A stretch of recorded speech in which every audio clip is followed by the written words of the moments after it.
सो hey everyone, कैसे हैं आप सब लोग। Welcome back to NEET biology. Shalini Vyas एक ऐसा यूट्यूब चैनल जिसपे हम बायोलॉजी के पूरे सिलेबस को in detail in depth complete करने वाले हैं। अगर किसी ने यूट्यूब चैनल को सब्सक्राइब नहीं किया है, बेल आइकन नहीं दबाया है, तो प्लीज़ प्लीज़ प्लीज़ अभी कर दें। लाइक करें वीडियो को, कॉमेंट करें। और अगर किसी ने इसके पहले वाले पार्ट्स नहीं देख रखे हैं, अभी हम कर रहे हैं ऑर्गेनिज्म एंड पॉपुलेशन वाला चैप्टर। अगर किसी ने पहले वाले पार्ट नहीं देख रखे इस चैप्टर के एनसीईआरटी हाईलाइट के, तो आप चैनल पे जाके देख सकते हैं। वैसे मैं लिंक डिस्क्रिप्शन में भी डाल दूंगी, ठीक है ना। उसके पहले हम काफ़ी ज़्यादा चैप्टर कर चुके हैं, फिर चाहे वो बायोलॉजिकल क्लासिफिकेशन हो, सेल साइकिल, सेल डिवीजन हो, रेस्पिरेशन हो, ब्लड सर्कुलेशन हो, बॉडी फ्लूइड्स एंड सर्कुलेशन वाला चैप्टर, और अब ये वाला चैप्टर। सारे के सारे हम मोस्ट स्कोरिंग वाले चैप्टर जो है वो पहले ले रहे हैं, जो इजी अंडरस्टैंडिंग है पर स्कोरिंग अच्छे हैं ना। तो अभी हम आज थर्ड पार्ट है इस वाले चैप्टर का, एनसीईआरटी आगे पढ़ेंगे।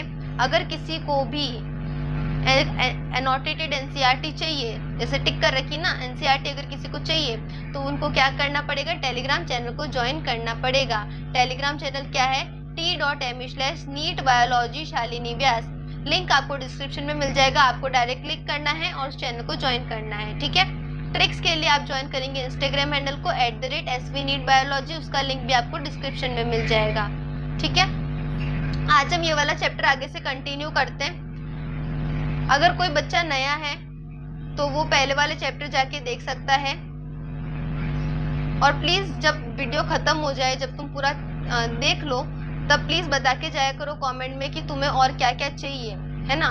तुम्हें वीडियो कैसा लगा, तुम्हें समझ में आ रहा है या नहीं। थोड़ा इंटरेक्शन करोगे तो मुझे पता चलेगा कि तुम्हें और क्या क्या चाहिए। वैसे मैंने तुम्हें बताया एक वीडियो बना के कि हम सारे के सारे डायग्राम्स करेंगे पूरे ईयर्स में, पूरे साल में 37 ईयर्स के पीवाईक्यू मैं खुद तुम्हें करवाऊंगी, है ना। उसके अलावा हम मॉक टेस्ट भी लगाएंगे, असर्शन रीजनिंग, स्टेटमेंट वाइज वाले क्वेश्चन होंगे, वो हम हर टाइप का कवर करेंगे। सारे डायग्राम में तुम्हें कराऊंगे, एनसीईआरटी हाईलाइट, डिटेल नोट, सब कुछ कर रहे हैं हम। तो मुझे नहीं लगता कोई भी चीज़ बाकी है। फिर भी अगर तुम्हारे पास कोई आइडिया हो कि हमें ये भी पढ़ना चाहिए तो वो भी तुम मुझे बता सकते हो, ठीक है। अभी हम स्टार्ट करते हैं लाइफ स्टेज वेरिएशन से। इसके पहले वाले पार्ट तक यानी कि ग्रोथ मॉडल्स तक हमने पहले वाली वीडियो में कंप्लीट कर लिया, ठीक है। अभी देखो लाइफ स्टेज वेरिएशन, एनसीईआरटी लेके आए ना सब लोग।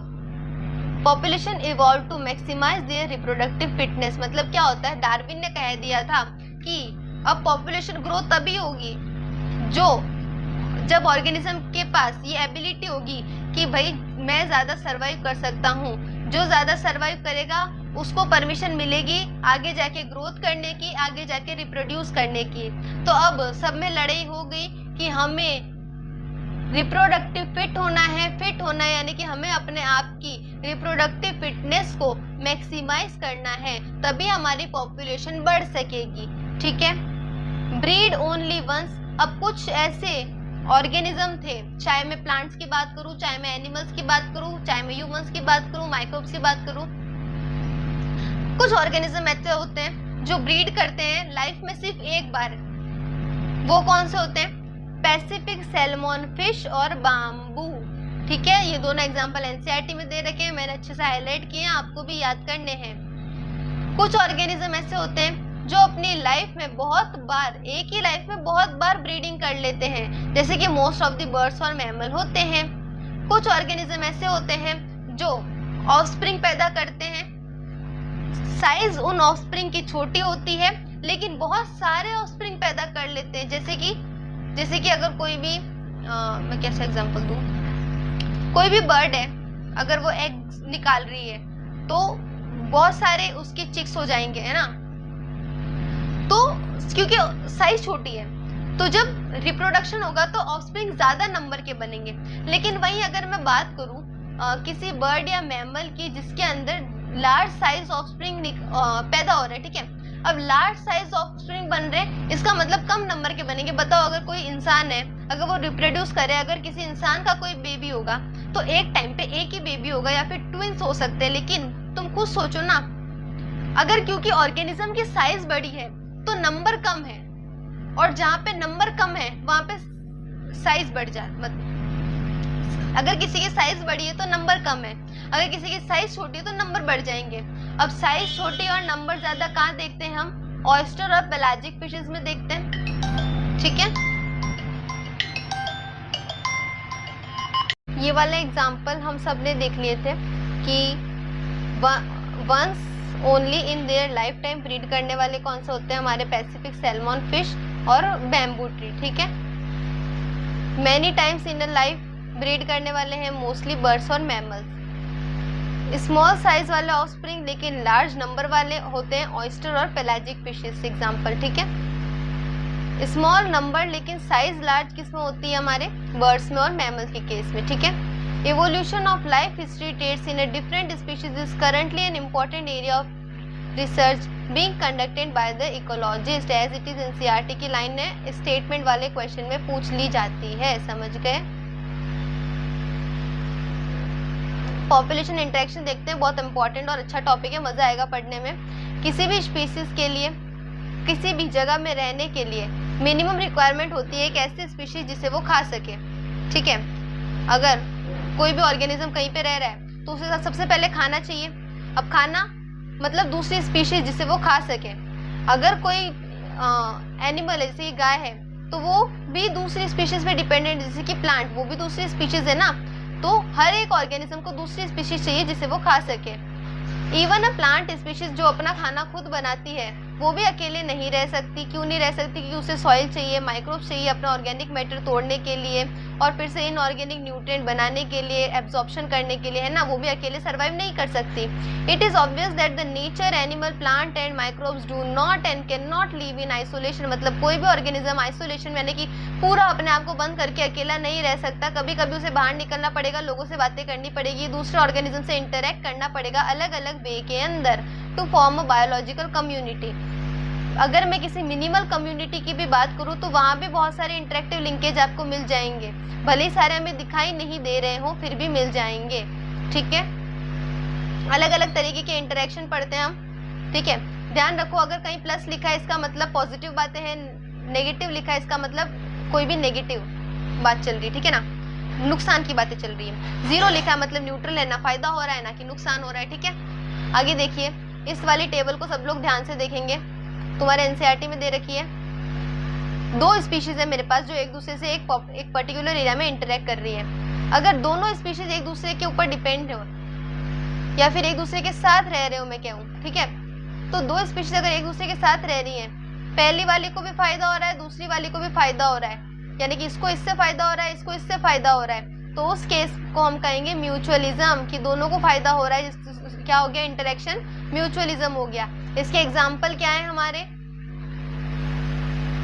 एग्जाम्पल क्या है? देखो, अनोटेटेड एनसीईआरटी कहाँ मिलेगी? टेलीग्राम पे। लाइकेंस है, अरे एग्जाम्पल क्या है? लाइकेंस, माइकोराइजा, फिग और फिग वेब्स, यूका और प्रोनोबमोथ, ठीक है।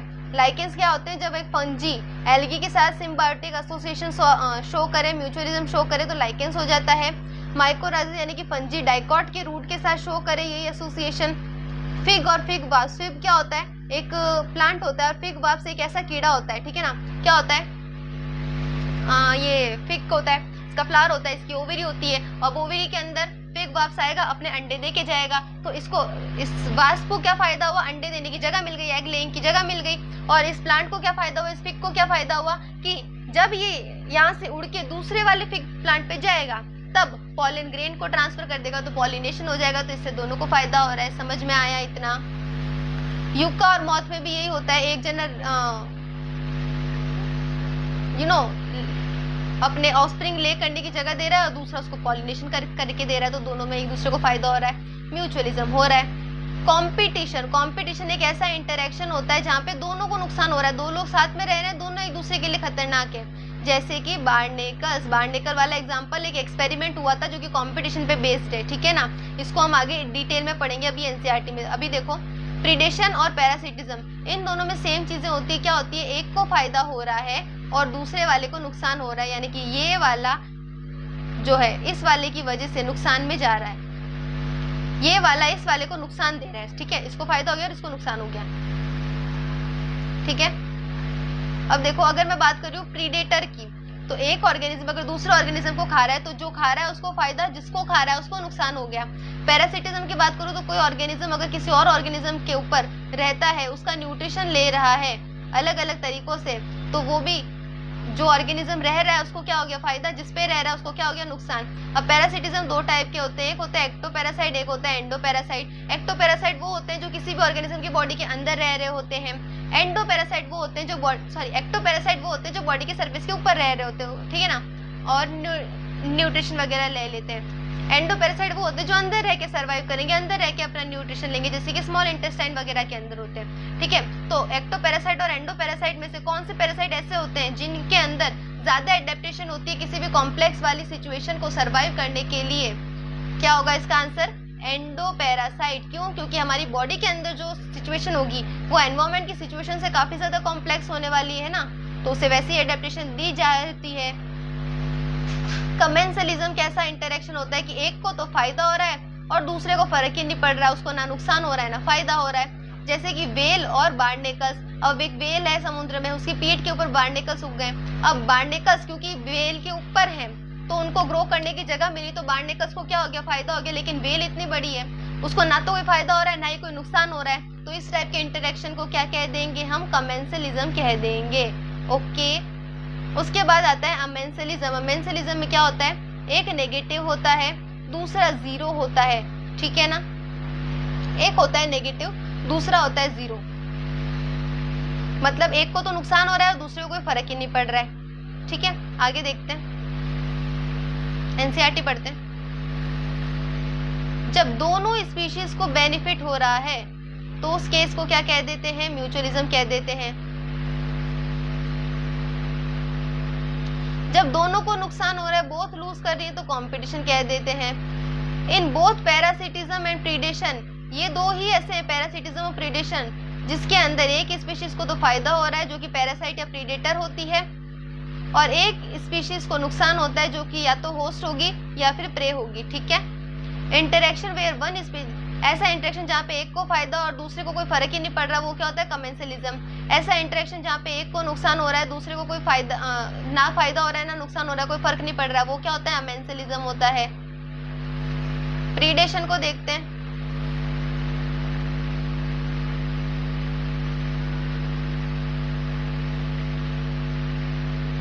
प्रीडेशन क्या होता है? क्या होगा अगर सारी एनर्जी फिक्स कर दी ऑटोट्रॉफिक ऑर्गेनिज्म ने, if a community has no animal to eat? अगर कम्युनिटी में ऐसा कोई ऑर्गेनिज्म ही नहीं, बताओ तुम्हारे पास, डियर के पास बहुत एनर्जी है, फूड चेन से एनर्जी ट्रांसफर होती है, अब डियर को खाने वाले टाइगर ही नहीं है तो क्या करेंगे उस एनर्जी का, है ना। A sparrow eating any seed is no less than a predator. अगर मैं कह रही हूँ कि एक चिड़िया है वो एक सीड को खा रही है, तो सीड तो कोई नॉनवेज चीज है नहीं, फिर भी वो प्रीडेटर है। क्यों? क्योंकि वो उस पे ऊपर डिपेंडेंट है, वो उसको खा रही है, ठीक है ना। अगर हर्बीवोर कोई प्लांट के ऊपर डिपेंड है तो वो भी प्रीडेटर की तरह बिहेव करते हैं, क्योंकि प्लांट एक अलग स्पीशीज है, हर्बीवोर्स उसे खा रहे हैं, ठीक है ना। उसके बाद देखो, besides acting as a conduit for the energy transfer across the trophic level, मतलब किसी ट्रॉपिक लेवल के अंदर क्या होता है? एनर्जी का ट्रांसफर होना बहुत ज्यादा जरूरी होता है। समझ में आ रही मेरी बात? किसी ट्रॉपिक लेवल के अंदर, मतलब जब कोई ऑर्गेनिज्म दूसरे ऑर्गेनिज्म को खाता है, जब फूड चेन चल रही होती है, तो एनर्जी का ट्रांसफर होना बहुत ज्यादा इंपॉर्टेंट हो जाता है उस केस में। तो वो किसकी वजह से होता है? प्रीडेटर की वजह से। अगर कोई खाने वाला नहीं होगा तो एनर्जी कैसे ट्रांसफर होगी, है ना। तो ये काफी ज्यादा इंपॉर्टेंट रोल प्ले करते हैं। प्रीडेटर ही वो है जो प्रे की पॉपुलेशन को कंट्रोल में रखते हैं। बताओ, अगर टाइगर खत्म हो गए तो डियर की पॉपुलेशन एक्सपोनेंशियली ग्रो करने लग जाएगी, तो टाइगर वो प्रीडेटर है जो डियर की पॉपुलेशन को कंट्रोल में रखते हैं, समझ रहे हो। लेकिन प्रीडेटर के लिए ये भी जरूरी है, prey species could not achieve very high population. Predator को चाहिए कि प्रे की जो स्पीशीज, मतलब जिसको खाया जा रहा है, उसकी पॉपुलेशन डेंसिटी बहुत ज्यादा ना बढ़ जाए और इकोसिस्टम के अंदर अनस्टेबिलिटी ना आ जाए, इसलिए प्रीडेटर का होना जरूरी है। क्योंकि मान लो अगर डियर बहुत ज्यादा बढ़ गए तो हमारा वेजिटेशन कम हो जाएगा, तो उससे इकोसिस्टम पे फर्क पड़ेगा, इसलिए प्रीडेशन होना भी काफी ज्यादा जरूरी है। Became invasive and start spreading fast. अब वेजिटेशन हुआ तो वेजिटेशन भर भर के बढ़ रहा है, तो जो भी स्पीशीज बच गई है, जैसे कि अभी वेजिटेशन बच गया, डियर क्या हुआ, तो क्या हुआ, अगर टाइगर ने खाया डियर को, और डियर खाता है हमारे प्लांट्स वगैरह को, ठीक है, क्योंकि हर्बीवोर होता है। अब मैंने टाइगर को तो मार दिया तो डियर की पॉपुलेशन बढ़ जाएगी, वेजिटेशन कम हो जाएगा। अब क्योंकि डियर की पॉपुलेशन बहुत ज्यादा बढ़ गई तो इकोसिस्टम अनस्टेबिलिटी हो गई। अब उनकी पॉपुलेशन बहुत ज्यादा फास्ट इंक्रीज करने लगेगी और ऐसे लैंड पे इन्वेट करेगी जहाँ पे नेचुरल प्रीडेटर नहीं मिलेगा, तो दिक्कत हो जाएगी ना। अब उनको खाने वाला कोई है नहीं तो बढ़ बढ़ के बढ़ेंगे वो। अगला एग्जाम्पल देखो, प्रिकली पियर्ड कैक्टस।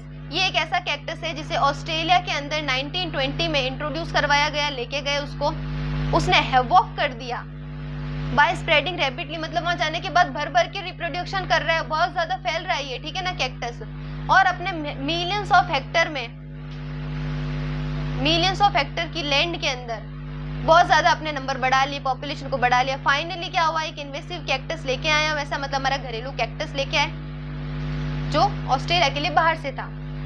ऑस्ट्रेलिया में प्रिकली पियर्ड कैक्टस था, बहुत बढ़ रहा था, बाहर से हमें कैक्टस लेके आए जो कि उसके लिए एक इन्वेसिव स्पीसीज था, उसने उस वाले को खा लिया और कंट्रोल में आ गए हमारे कैक्टस फीडिंग मौत लाई।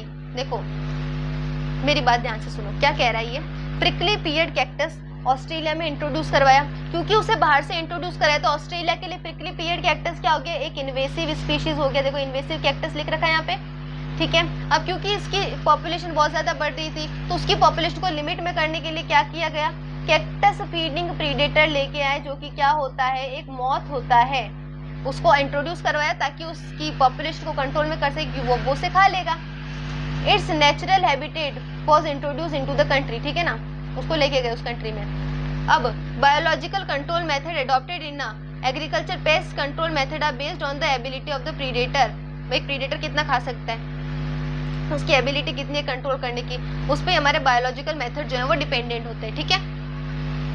आगे देखिए, प्रे पॉपुलेशन को कंट्रोल में रखने के लिए प्रीडेटर का होना दुनिया में काफी ज्यादा जरूरी है। Predator also help in maintaining species diversity in a community. किसी कम्युनिटी में स्पीशीज डाइवर्सिटी को मेंटेन करने के लिए प्रीडेटर का होना बहुत ज्यादा जरूरी है। By reducing the intensity of the competition among the competing prey species, ठीक है। अगर मैं अगला एग्जांपल देखूं तो हमारे अमेरिकन पैसिफिक कोस्ट के अंदर एक स्टार फिश मिलती थी जो कि पिजास्टर थी। स्टार फिश पिजास्टर मिलती थी अमेरिकन पैसिफिक कोस्ट के अंदर, रॉकी इंटरस्टिशियल कम्युनिटी की पार्ट थी वो, और वो एक काफी इंपॉर्टेंट प्रीडेटर थी, ठीक है ना, नाम याद रखना आपको। एक फील्ड एक्सपेरिमेंट हुआ जो मैंने तुम्हें कहा था। फील्ड एक्सपेरिमेंट क्या हुआ, मतलब यहीं पे सारी फिशेज, सारी जो स्टार फिशेज थी उनको रिमूव कर दिया गया अपने एरिया से। अब क्योंकि स्टार फिशेज रिमूव हो गई तो उनकी वजह से उनके साथ रहने वाले 10 स्पीशीज इनवर्टिब्रेट्स की भी एक्सटिंक्ट हो गई एक ही साल के अंदर, because of interspecific competition. हर चीज दूसरे पे डिपेंड होती है, ठीक है ना, इंटर स्पेसिफिक कॉम्पिटिशन हो गया। If a predator is too efficient, अगर कोई प्रीडेटर बहुत ज्यादा एफिशिएंट है, उसके पास क्षमता है कि मैं सबको खा सकता हूँ, और वो ईगो में आके सारे प्रे को खत्म कर दे, ओवर एक्सप्लॉइट कर दे। अब तुम्हारे फ्रिज में खाना पड़ा है, तुम भर भर के खाना खा रहे हो, भर भर के खाना खा रहे हो, तो क्या हो जाएगा, एक टाइम पे खाना खत्म हो जाएगा। तो अगर तुम अनएक्सपोनेंशियली खाने को खत्म किए जा रहे हो, अगर प्रीडेटर अपने प्रे को खत्म किए जा रहा है तो उसके लिए नुकसान है, एक टाइम पे आके उसकी डेथ हो जाएगी, क्योंकि उसके खाने के लिए कुछ नहीं बचेगा। इसलिए अगर प्रे स्पीशीज एक्सटिंक्ट हो गई तो प्रीडेटर भी खाने की कमी की वजह से एक्सटिंक्ट हो जाएंगे। यही रीजन है कि प्रीडेटर जो होते हैं वो प्रूडेंट होते हैं। प्रूडेंट होने का मतलब चतुर होते हैं, चालाक होते हैं। तुम्हारे फ्रिज में खाना पड़ा है तो तुम क्या करोगे, उस खाने को बचाओगे। अगर तुम्हारे पास कैपेबिलिटी नहीं है कि तुम और खाना बना सको तो तुम क्या करोगे, धीरे धीरे खाना खाओगे या फिर एक साथ सारा खाना खत्म करोगे। धीरे धीरे खाना खाओगे तो वो क्या है, तुम्हारा वाइज होना है, तुम प्रूडेंट हो, वाइज हो, इसलिए धीरे धीरे खाना खा रहे हो। तो ये प्रीडेटर भी वाइज है, धीरे धीरे अपने प्रे स्पीशीज को खत्म करेंगे ताकि उनकी जो पॉपुलेशन है वो कम ना हो जाए और वो खुद भूखे ना मर जाएं। Prey species has evolved various defences. अब प्रे को पता चला कि भाई प्रीडेटर हमको खाते हैं तो वो खुद अपने आप को बचाने के लिए कोशिश करेंगे ना।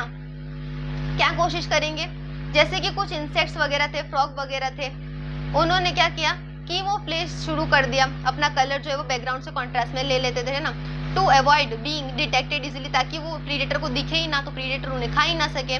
कुछ जो होते हैं, प्लांट की बात करें तो प्लांट होते हैं, कुछ ऐसे प्रीडेटर होते हैं जो क्या होते हैं, कुछ प्लांट या फिर कुछ ऐसी स्पीशीज होती है जो पॉइजनस जो है केमिकल रिलीज करने लगते हैं। मोनार्क बटरफ्लाई इसका एक एग्जाम्पल है। ये हाईली डिजास्टरफुल टेंशन वाली थी अपने प्रीडेटर के लिए, मतलब जो इसे खाने आता था उसकी ये बैंड बजा देती थी। कैसे, ये अपनी बॉडी से एक स्पेशल केमिकल निकालती थी।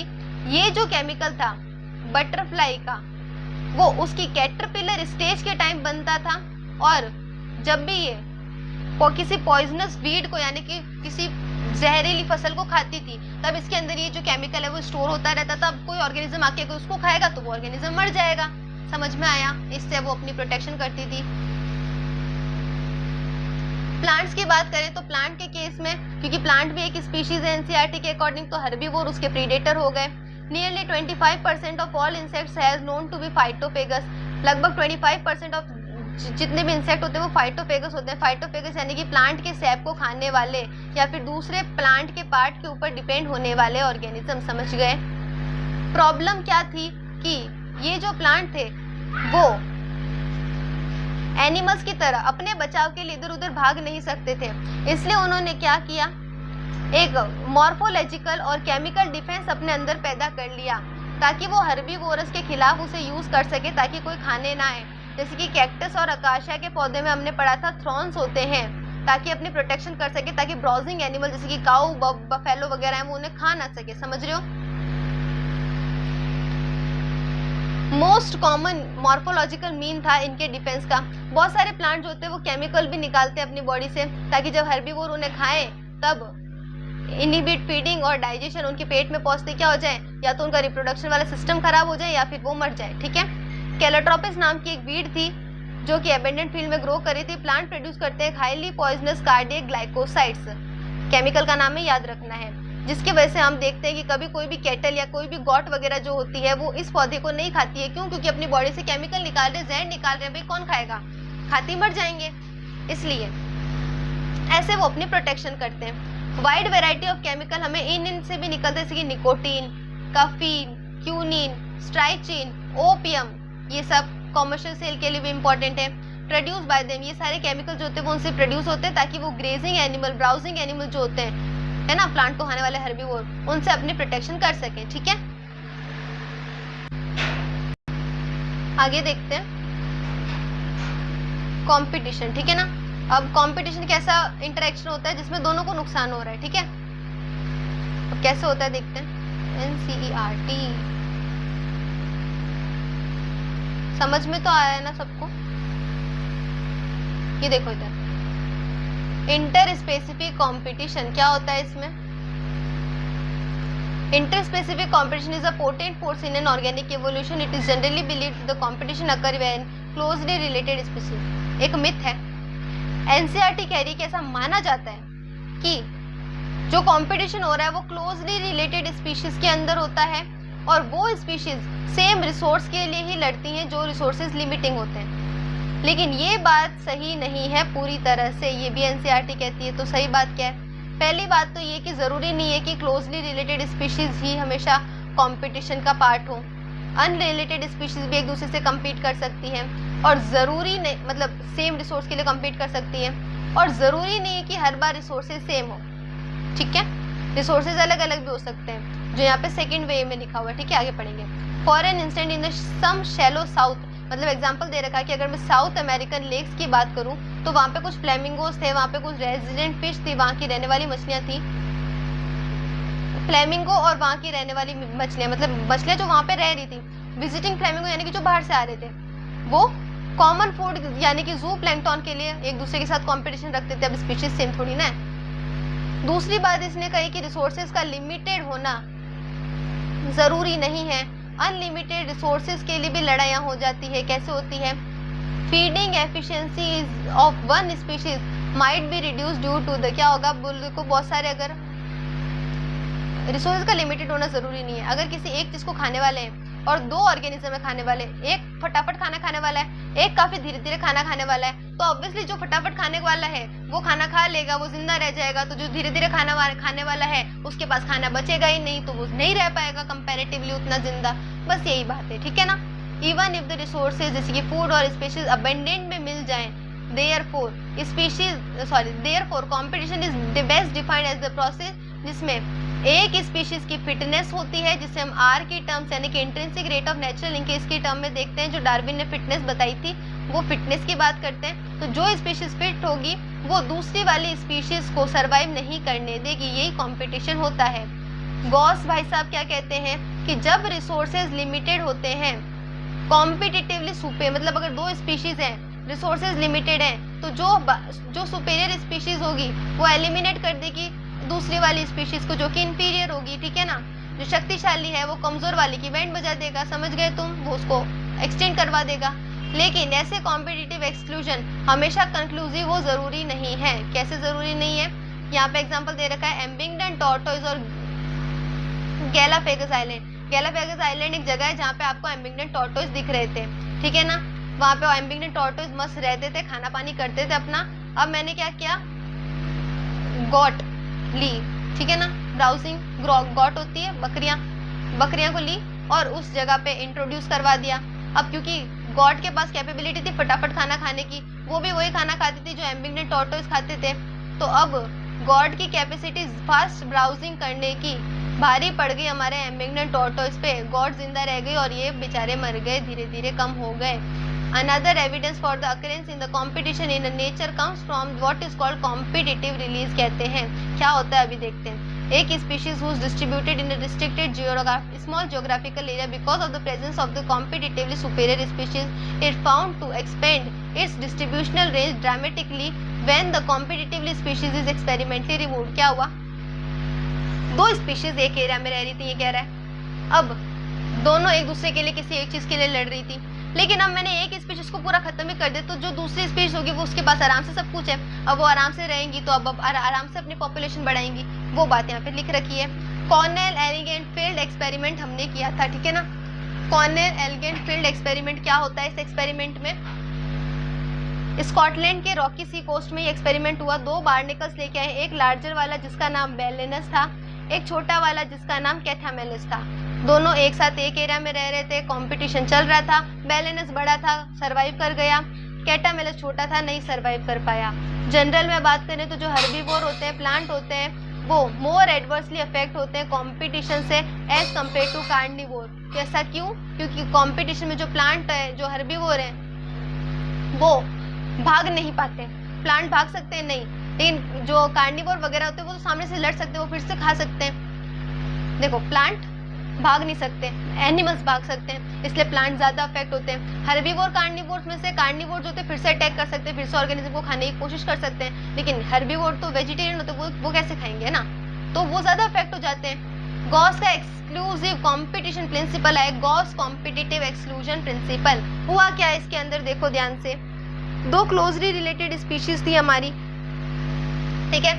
गॉस ने कहा कि भाई सेम रिसोर्स के लिए झगड़ा हो रहा है और इसलिए वो एक साथ नहीं रह सकती। कॉम्पिटिटिवली इंफीरियर वन, यानी कि जो उन दोनों स्पीशीज में से कमजोर वाली होगी वो एलिमिनेट हो जाएगी टाइम के साथ, क्योंकि एक ही चीज के लिए लड़ रहे हैं, तो जो शक्तिशाली होगा वो जीवित रह जाएगा, समझ गए।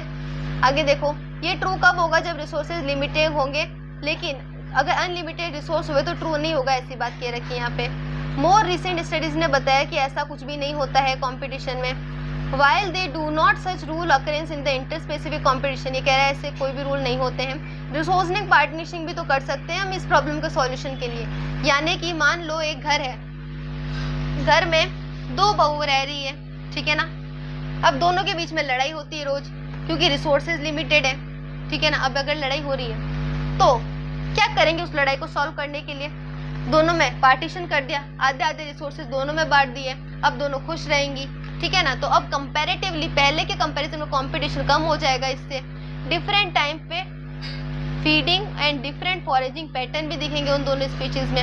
मार्क आर्थर है, उन्होंने बताया कि 5 क्लोजली रिलेटेड स्पीशीज जो है वॉबलर की, वो एक ही ट्री पे रह रही है, लेकिन फिर भी उनमें कंपटीशन नहीं हो पा रहा। मैंने कहा एक ही घर में दो बहुएं रह रही, लेकिन फिर भी कंपटीशन नहीं हो रहा, क्यों, क्योंकि उनका रिसोर्सेज पार्टनरशिप कर दी, बंटवारा कर दिया और उन दोनों को अलग अलग फ्लोर में शिफ्ट कर दिया। तो पहले के कंपैरिजन में कम लड़ाई होगी, समझ में आया इतना। अब दोनों स्पीशीज को एग्जिस्ट कर पाएंगी, बिहेवियर में भले ही उनका डिफरेंस हो जाए, उनकी एक्टिविटीज में भले ही डिफरेंस हो जाए, रह सकती हैं वो साथ में। अब देखो पैरासिटिज्म में क्या होता है, फ्री लॉगिंग मील्स मिल जाती है, भाई फ्री का खाना चाहिए इनको, खुद मेहनत नहीं करनी है, इसलिए दूसरों पे डिपेंड हो जाते हैं, पैरासाइट बन जाते हैं। बहुत सारे टेक्सोनॉमी ग्रुप में हम प्लांट को देखते हैं हायर वर्टिब्रेट के ऊपर, मतलब प्लांट से लेके हायर वर्टिब्रेट तक जब हम जा रहे होते हैं तब हम ऐसे बहुत सारे एग्जांपल देखते हैं। मैनी पैरासाइट जो होते हैं वो होस्ट स्पेसिफिक होते हैं, मतलब उनके ऊपर है कि वो एक ही होस्ट को फीड करेंगे। आगे देखते हैं क्या हुआ था। बहुत सारे पैरासाइट जो है वो होस्ट स्पेसिफिक होते हैं, किसी एक होस्ट के ऊपर डिपेंड होते हैं अपने पैरासाइट बनने के लिए, उससे न्यूट्रिशन लेने के लिए, लेकिन कुछ कुछ होते हैं वो जो ऐसे नहीं होते हैं होस्ट स्पेसिफिक। बोथ होस्ट और पैरासाइट जो होते हैं वो को इवॉल्व करते हैं, मतलब अगर होस्ट मर गया तो पैरासाइट अपने आप मर जाएगा। अगर ये कोई ऑर्गेनिज्म है, ये दूसरा ऑर्गेनिज्म उसके ऊपर पैरासाइट है, ये इसकी वजह से ही तो जीवित है भाई, अगर ये मर गया तो ये तो अपने आप मर जाएगा, तो को इवॉल्व होंगे दोनों। समझ में आई इतनी बात? आगे देखो, if the host evolve special mechanism for rejecting और resisting the parasite has to evolve mechanism to counteract and neutralize in them in order to successful with the same host species. देखो क्या कह रहा है ये कह रहा है कि अगर कोई होस्ट है यानी कि जिसके ऊपर वो पैरासाइट बना है, और कोई पैरासाइट है यानी कि जो ऑर्गेनिज्म पैरासाइट है, ठीक है, अगर पैरासाइट होस्ट के ऊपर डिपेंड है तो जब हमारा होस्ट एक्सटिंक्ट होगा तो पैरासाइट एक्सटिंक्ट हो जाएगा ड्यू टू को इवोल्यूशन। लेकिन अब दिक्कत क्या है, देखो अब क्या इसका सॉल्यूशन किया, इसका सॉल्यूशन नेचर ने ये किया कि नेचर ने बोला कि जब होस्ट अपने बॉडी में कुछ चेंजेस करे, ठीक है, तब पैरासाइट तुम भी अपनी बॉडी में चेंजेस कर लो। इससे क्या होगा, पैरासाइट भी जिंदा रह जाएगा, होस्ट भी जिंदा रह जाएगा, ठीक है, हो जाएगा इससे ऐसा। आगे देखो, अब कैसी कैसी एडेप्टेशन एक पैरासाइट में हमें देखने को मिलती है। एक तो अननेसेसरी सेंस ऑर्गन जो है पैरासाइट अपने लूज कर देते हैं, प्रेजेंस ऑफ अडेसिव ऑर्गन, ठीक है, सक्कर्स आ जाते हैं इनकी बॉडी में, सक्कर नॉज की लिच वगैरह होती हैं, क्लिंग कर देते हैं अपने होस्ट के बॉडी के अंदर ताकि उनका खून चूस सके, न्यूट्रिशन ले सके। डाइजेस्टिव सिस्टम अपना लॉस्ट कर देते हैं, रिप्रोडक्टिव कैपेसिटी अपनी इंक्रीज कर देते हैं, रिप्रोडक्टिव कैपेसिटी अपनी क्या कर देते हैं, इंक्रीज कर देते हैं। पैरासाइट की लाइफ साइकिल कॉम्प्लेक्स होती है, उसके अंदर दो होस्ट भी हो सकते हैं, वेक्टर भी हो सकते हैं, ताकि पैरासिटिज्म प्राइमरी होस्ट पे इजीली हो सके। ह्यूमन लिवर फ्लूक का एग्जांपल दे रखा है जो कि एक टर्मेटोड पैरासाइट होता है, डिपेंड करता है दो इंटरमीडिएट के ऊपर, एक होता है हमारा स्नेल और दूसरा होता है हमारी फिश। समझ में आया? एक होता है स्नेल, दूसरी होती है फिश उसका होस्ट। आगे देखो, मलेरियल पैरासाइट को क्या चाहिए, वेक्टर चाहिए, मॉस्किटो मलेरिया का पैरासाइट, इसकी पूरी लाइफ साइकिल पढ़ेंगे ह्यूमन हेल्थ और डिजीज वाले में। अभी इतना ध्यान रखो, उसको क्या चाहिए, मॉस्किटो चाहिए। कौन सा मॉस्किटो चाहिए, फीमेल एनोफिलिस मॉस्किटो है ना। आगे देखो,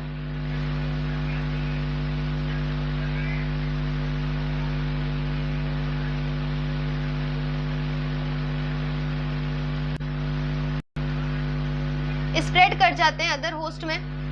majority of the parasite harm करते हैं होस्ट को। मेजॉरिटी क्या होता है, पैरासाइट होस्ट को हार्म करेगा तभी तो पॉजिटिव नेगेटिव इंटरेक्शन बनेंगे, वो उसके सर्वाइवल को रिड्यूस कर देते हैं। मतलब जितना लंबा एक होस्ट जी सकता था, पैरासाइट आने की वजह से वो कंपैरेटिवली कम जी पाएगा, उसकी ग्रोथ के अंदर रिस्ट्रिक्शन आ जाएंगे, उसकी रिप्रोडक्शन कम हो जाएंगी, रिड्यूस कर देगा अपनी पॉपुलेशन डेंसिटी को, ठीक है ना, कमजोर हो जाएगा वो। Might render to the host vulnerable to the parasite, physically weak कर देता है पैरासाइट अपने होस्ट को। पैरासाइट जो होता है वो एक्सटर्नल सरफेस के ऊपर रहता है अगर होस्ट के, तो उसे एक्टो पैरासाइट कहते हैं, जो मैं ऑलरेडी बता चुकी हूँ। एग्जाम्पल क्या है, ह्यूमन के सर में लाइस, ह्यूमन के सर में लाइस का होना कैसा है, हमारा एक्टो पैरासाइट है। डॉग्स के ऊपर टिक्स का होना भी एक्टो पैरासाइट है।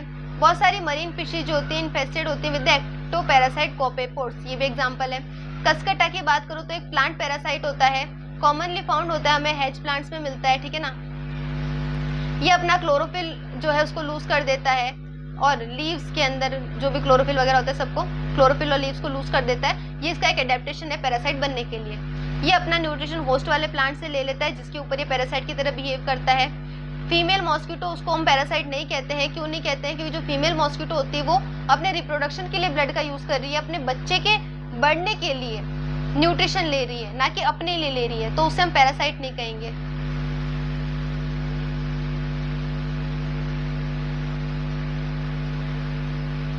अगर मैं एंडो पैरासाइट की बात करूं तो ज्यादा इनकी बॉडी के अंदर एडेप्टेशन होती है क्योंकि इन्हें कॉम्प्लेक्स कंडीशन में रहना होता है। कहाँ मिल जाते हैं हमें, लीवर में मिल जाएंगे, किडनी में मिल जाएंगे, लंग्स में मिल जाएंगे, रेड ब्लड सेल्स में मिल जाएंगे। लाइफ साइकिल जो कि एंडो पैरासाइट की ज्यादा कॉम्प्लेक्स होगी क्योंकि इन्हें एक्सट्रीम स्पेशलाइजेशन के अंदर रहना होता है। मॉर्फोलॉजिकली एनाटॉमिकल फीचर जो होते हैं, यानी कि बाहर से ऐसा दिख रहे हैं अंदर से कैसी इनकी बॉडी, ये काफी ज्यादा सिंप्लीफाई हो जाता है जब हम इनके रिप्रोडक्टिव पोटेंशियल के बारे में ध्यान दे रहे होते हैं, ठीक है।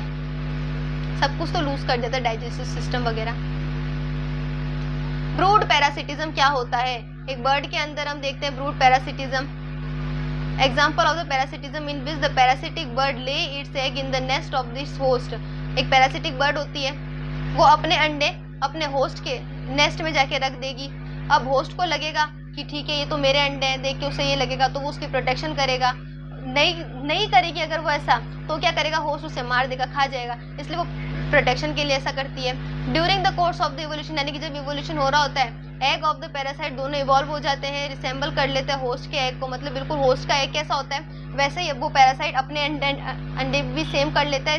जैसे जैसे इवोल्यूशन होता है उस एग की साइज भी होस्ट के एग के साइज की तरह हो जाती है, उसका कलर भी सेम हो जाता है। ऐसा क्यों होता है? ऐसा इसलिए होता है ताकि जो होस्ट है वो उसे ना मार सके, ठीक है ना, नहीं तो होस्ट जो होगा वो उसको मार देगा। But detecting the foreign eggs and एजेक्टिंग them from the next, समझ में आया इतना?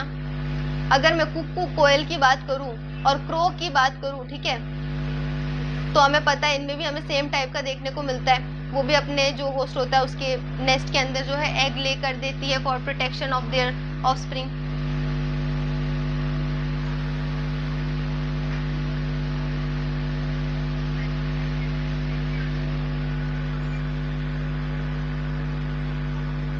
कमेंसलिज्म क्या होता है? कमेंसलिज्म पॉजिटिव और जीरो वाला होता है। क्या होता है? Interaction in which one species मतलब एक स्पीशीज को बेनिफिट होता है, दूसरी स्पीशीज को ना तो हार्म हो रहा है ना ही बेनिफिट हो रहा है। एग्जांपल क्या है? एपीफाइट्स के ऊपर ग्रोइंग, देखो ऑर्किड है उसके ऊपर एपीफाइट ग्रो कर रहे हैं मैंगो की ब्रांच में, तो क्या होगा, एक जो बड़ा है पेड़ है उसको क्या नुकसान होगा, है ना, उसको कोई ना फायदा हो रहा है ना नुकसान हो रहा है, लेकिन दूसरे वाले को फायदा हो रहा है, ग्रो करने की जगह मिल रही है। बार्निकस वेल पे ग्रो कर रही है, एग्जांपल मैं तुम्हें पहले ही बता चुकी हूँ। तो मैंगो ट्री और वेल को कोई फायदा नहीं मिल रहा है, लेकिन एपीफाइट्स जो ऑर्किड पे ग्रो हो रहे हैं, ठीक है ना, orchid growing as an epiphytes, उससे फायदा हो रहा है, बार्निकस को फायदा हो रहा है, ठीक है। कैटल इग्रेट और ग्रेजिंग कैटल क्लोज एसोसिएशन, क्या होता है? कैटल इग्रेट को खाना चाहिए होता है, कीड़े चाहिए होते हैं खाने के लिए। ये हमारी गाय होती है, ऐसे कुछ होती है, ये उसके ऊपर 2 सींग होते हैं, ठीक है, गाय के ऊपर। तो अब क्या करती है कैटल इग्रेट, यहाँ आके बैठ जाएगी। जब वो गाय ऐसे ऐसे झाड़ियों के अंदर करेगी, तब कैटल इग्रेट क्या करेगी, उस झाड़ियों में से जो जानवर निकलेंगे उसे खा जाएगी, इजी। तो गाय को यानी किसी भी कैटल को ना तो कोई फायदा हो रहा है ना ही कोई नुकसान हो रहा है, लेकिन जो कैटल इग्रेट है उसको फायदा हो रहा है। फास्ट हो गया क्या? वो क्या चैप्टर खत्म होने वाला है ना, तो थोड़ी स्पीड बढ़ जाती है कि बच्चों को जल्दी फ्री करते हैं, है ना, थोड़ा धीरे करते ताकि समझ में आए तुम्हें। ये किसका एग्जांपल हो गया? कमेंसलिज्म का हो गया। The egret always forest close to where the cattle are grazing, हमेशा उसी जगह के आसपास रहेगी वो ताकि उसे खाने मिल सके। As they move stir up flushes out the insect from the vegetation and otherwise might be difficult for the egret to find and catch. Okay, another example की बात करूं कमेंसलिज्म में, किसी भी इंटरेक्शन में between the sea anemone that has stinging tentacles and the clown fishes that lives among them. Sea anemone वाला भी example दे रखा है। क्लाउन फिश को कोई फायदा नहीं होता है, एनेमोन को कोई फायदा नहीं होता है, क्लाउन फिश को फायदा हो रहा है, ठीक है। आगे देखें, ये डायग्राम देख लो, तुम्हारी एनसीईआरटी का डायग्राम है। फिग वाला है, फिग बाप्स अंडे देके जा रहे हैं, ठीक है।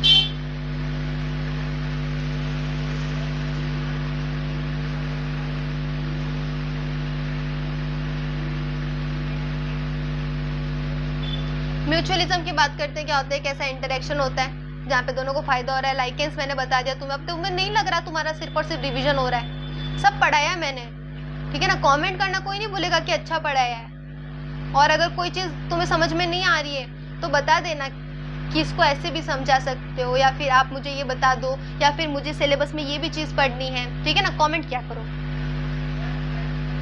माइकोराइजा ये बता चुकी हूँ मैं तुम्हें। फंजी जो है एनर्जी हाई, ये एनर्जी यील्डिंग कार्बोहाइड्रेट वगैरह सब मिला देती है। सीधी बात है, फंजी कभी भी इस एसोसिएशन में खाना नहीं बनाएगी। क्यों नहीं बनाएगी? हेटेरोट्रॉफिक होती है भाई, वो क्यों खाना बनाएगी? बना ही नहीं सकती खाना, न्यूट्रिशन प्रोवाइड करेगी ना। आगे देखो, मोस्ट स्पेंटिकुलर इवोल्यूशनरी एग्जांपल देखते हैं म्यूचुअलिज्म का, जो होता है प्लांट और एनिमल का रिलेशनशिप। प्लांट को एनिमल की हेल्प चाहिए अपने फ्लावर को पॉलिनेशन करवाने के लिए, डिसअपेयर करने के लिए अपने सीड को, सीधी सी बात है, जरूरत होती है, प्लांट चल नहीं सकते ना। एनिमल को बदले में फीस, ये काम करने के एनिमल अब पैसे लेंगे क्योंकि वही कर सकते हैं, तो प्लांट क्या फीस देते उन्हें, क्या रिवॉर्ड दे रहे हैं उन्हें, या तो अपने पॉलन देंगे, या फिर नेक्टर दे देंगे पॉलिनेटर को, जूसी और न्यूट्रिशन वाले फूड दे देंगे ताकि सीड डिसअपेयर करके दे सके एनिमल्स उन्हें। म्यूचुअली बेनिफिशियल होते दोनों के लिए, चीटर्स के अगेंस्ट खड़े रहेंगे। एग्जाम्पल क्या है, animal that try to steal nectar without aiding in a population. अब आप देख सकते हो प्लांट और एनिमल का इंटरेक्शन जो एक दूसरे के साथ को इवॉल्व करते हैं, 1-to-1 relationship with the pollinators. Female wasp जो है use fruit not only as a oviposition, ठीक है, जरूरी नहीं, जो फीमेल वास्प होती है ना वो फ्रूट को सिर्फ ओवी पोजिशन यानी कि एग लाइन पोजिशन के लिए यूज नहीं करती, लेकिन क्या और भी क्या यूज करती है, सीड को डेवलप कर लेती है। भाई उस फीमेल वास्प आई उस पौधे के अंदर अपने एग वगैरह देके गई तो उससे जगह मिल गई अपने एग ले करने की, बदले में वो उसे पॉलिनेशन करके देगा। एग ले करने के साथ वो पूरे जो सीड को है फ्रूट के जो सीड होते हैं उससे पूरा अपने बच्चे को, अपने लार्वा को न्यूट्रिशन लेके जाती है, समझे। Pollination of the fig offer a wasp some developing seeds, again हम देख चुके हैं ये सब। Food for the developing wasp मिल जाता है। ऑर्किड वाला एग्जांपल देखो, बहुत इंटरेस्टिंग एग्जांपल है, लास्ट पार्ट है चैप्टर का, आधा पैराग्राफ बचा है, आप सब लोग ध्यान से देखेंगे ऑर्किड क्या होता है। ऑर्किड एक सुंदर सा फ्लावर है, इसे चाहिए कि बढ़िया से बढ़िया बी आए, बम्बल बीज आए और इनका पॉलिनेशन करके जाए, ठीक है। अब पॉलिनेशन करने के लिए इंसेक्ट चाहिए, बीज चाहिए या बम्बल बीज चाहिए। अब पॉलिनेशन होगा कैसे, क्यों वो बीज आएंगी उसी के पास, क्योंकि वो अट्रैक्ट कर रहा है। अब कैसे अट्रैक्ट कर रहा है, वो क्या करता है, अपना जो फ्लावर होता है उसकी एक पेटल को फीमेल के तरह डिजाइन कर लेता है, जो फीमेल बी होती है उसके जैसा अपना पेटल बना लेता है, जैसे तुम्हें यहाँ पे डायग्राम में दिख रहा होगा, अपने एक पेटल को एकदम फीमेल बी जैसा बना लिया। अब मेल बी इसकी सुंदरता, इसका कलर देख के, इसकी खुशबू देख के अट्रैक्ट हो जाएगा, अट्रैक्ट होते इसके ऊपर आएगा, अब मीटिंग हो जाएगी, जिसकी वजह से क्या, सॉरी मीटिंग करने की कोशिश करेगा पर होगी नहीं, क्यों, क्योंकि आगे तो फीमेल है ही नहीं, वो तो फीमेल का नकली बनाए हुए ना, रिसेम्बलेंस है सिर्फ, है तो क्या है, एक ऑर्किड की पेटल है वो तो, ठीक है ना, तो वो फ्लावर के एक पेटल को उस टाइप का रिसेम्बलेंस दे देता है। अब जब वो आएगा सूडो कॉपुलेट करेगा, तो जब वापस जाएगा और दूसरे ऑर्किड पे बैठेगा तो क्या करेगा, पॉलन ग्रेन लेते हुए जाएगा, जिससे पॉलिनेशन हो जाएगा उसका, तो इसने चीटिंग कर दी। मेडिटेरियन ऑर्किड ऑफ आयरिस है जो कि सेक्सुअल एडिक्ट करता है, क्या होता है उसमें, pollination done by the species of bee, bee उसका पॉलिनेशन करे इसलिए ये चीटिंग करता है, अपनी फ्लावर की एक पेटल को फीमेल की बी की तरह, उसके जैसा दिखना, उसके जैसा कलर, उसकी जैसी मार्किंग, उसकी जैसी साइज सब कुछ कर लेता है। मेल बी उससे अट्रैक्ट हो जाता है क्योंकि उसे वो फीमेल लगती है और सूडो कॉपुलेट करने की कोशिश करता है with the flower. During the process is dusted with the pollen from the flower. जब सेम बी के साथ सूडो कॉपुलेशन होता है विद अनदर फ्लावर, ट्रांसफर कर देता है पॉलन को और ऐसे ही को इवोल्यूशन होता है। यानी कि अगर उस पौधे को नुकसान हुआ तो उस बी को भी नुकसान हो, कैसे, फीमेल बी का कलर और पैटर्न जब तक वो पेटल उसने फीमेल की जैसी बनाई है, जब तक मान लो उस पेटल के अंदर कोई गड़बड़ हो गई और वो फीमेल जैसी नहीं दिख रही तो वो मेल अट्रैक्ट नहीं होगा। जब तक वो सुंदर रहेगी, पेटल फीमेल जैसी रहेगी, तब तक वो चीटिंग चलती रहेगी, काम होता रहेगा, पॉलिनेशन चलता रहेगा। अगर उसमें कोई गड़बड़ हुई तो तब तक पॉलिनेशन या तो रुक जाएगा या कम हो जाएगा, जब तक कि वो वापस जो पेटल है वो फीमेल बी जैसा कलर, मार्किंग, साइज ये सब ना ले ले, समझ गए। तो ऐसे होता है को इवोल्यूशन। और ऐसी के साथ खत्म होता है हमारा चैप्टर। t.me/NEET बायोलॉजी शालिनी व्यास हमारा टेलीग्राम चैनल है, इसे ज्वाइन करना कोई भी बच्चा नहीं भूलेगा। चैनल को सब्सक्राइब करना, बेल आइकन दबाना, लाइक करना, शेयर करना, कमेंट करना और इंस्टाग्राम हैंडल को भी ज्वाइन करना। लिंक आपको डिस्क्रिप्शन में मिलेंगे। Okay, thank you.